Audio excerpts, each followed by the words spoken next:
You don't need more confidence to start something new. No, you need the critical thinking skills to admit that you have no idea what you're doing yet. So what is this problem with the confidence industry? Let's be real for a second. We are drowning in confidence advice. If you search for it online, you are going to be hit with a wall of empty affirmations. I mean, fake it till you make it. They're just slogans. And influencers are using the parasocial tactics to make you feel like they're your best friend, just so they can sell you something, a skincare routine, whatever, hair products, whatever. It's manipulative, and it's quite frankly, to me and to every girl, it should actually be insulting. There is this underlying assumption in marketing today that young girls are easily fooled. That if we just wrap a message in the right trend or get ready with me video, right? They'll swallow whatever we're selling. And I for one, I don't buy it. I think girls are significantly smarter than they're given credit for. The reason they might fall for the wrinkle cure hype or a senseless trend, it's not because of a lack of intelligence. It's just because they haven't been given the right tools to filter the noise. And that's what it is. It's noise. You see, we tell our girls to be confident, but we don't tell them how to show up and build it from the ground up. So why? Why does a recipe matter? Well, that's why I wrote Mixer and Rise. I didn't want to write another feel-good book. I wanted to give a kitchen to work in.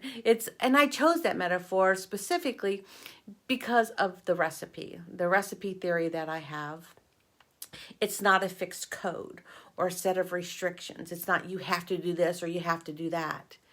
If you're baking and you hate cinnamon, well, you don't put cinnamon in it, right? If you want more heat, you add spice. And confidence is built exactly the same way. It is based on the individual girl because we are all different, every single one of us. It is not a one-size-fits-all mold. It's not a recipe for everybody. It is a recipe for everybody, but you adjust it to yourself. It's your taste, and it's how you show up in the world, and it's personal. You see, some girls are loud and they thrive in the spotlight. Others, well, they lead quietly from the back of the room. Both are valid. And my theory is that you don't need to change who you are to be confident. You just need to know how to fix and mix your specific ingredients to handle whatever life throws at you.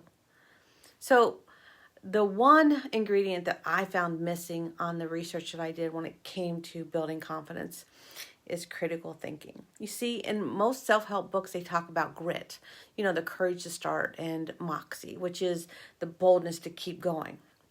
And don't get me wrong, those are essential, but they're missing the filter. They're missing critical thinking, because critical thinking is the power move. It's the ability to pause and to ask why. Why am I being told I need this product? Who benefits if I feel insecure about this part of my body? And does this trend actually align with my values, or am I just following the noise? When you find something new you want to try, of course you aren't going to have activity confidence yet. You aren't an expert on day one, but you can have confidence in your ability to figure it out. And that's where critical thinking assesses the situation. Is this actually something I want to do? And what knowledge do I need to learn this? So confidence isn't about being the best at the hobby. It's about knowing yourself well enough to know that you can handle the learning curve, that you have the ability to learn it if you want. So the truth about figuring it all out, and I'm not going to stand here and tell you everything is figure outable, because it is not. Life is messy. Sometimes the cake flops, but that's where the stir part of the recipe comes in. You keep stirring through the mess. You keep stirring through the messy parts until things start coming together. We need to stop treating girls like they're fragile or incapable of deep thought.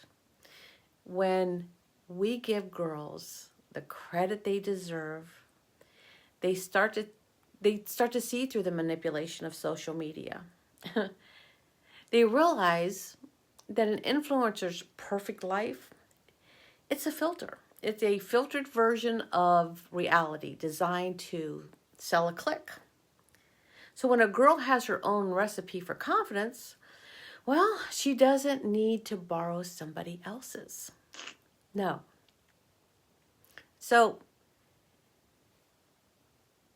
when you're in your kitchen, it's your rules. So if you're tired of being told how to feel and you're ready to actually do the work, check out the Mix, Stir, Rise and the Stir It Up workbook. Use the recipe cards as small daily experiments so you can test your own flavors.